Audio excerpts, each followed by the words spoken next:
আসসালামু আলাইকুম গাইস, কেমন আছেন আপনারা সবাই? আমিও আলহামদুলিল্লাহ অনেক ভালো আছি। আজকে আমার মেয়ে এঁকেছে, সুন্দর একটি অঙ্কন করেছে শাপলা ফুল।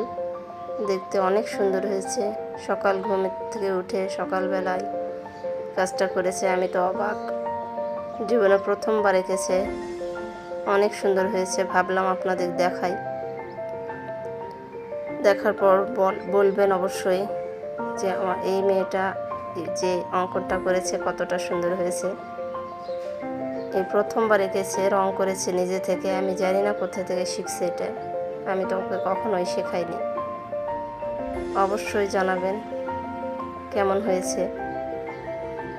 ছোট মানুষ অঙ্কন করেছে এত নিখুঁতভাবে, আমি তো ভাবতেই পারতেছি না। আপনারা অবশ্যই জানাবেন কেমন হয়েছে। ভিডিওটি শেষ পর্যন্ত দেখবেন, আমার চ্যানেলটাকে সাবস্ক্রাইব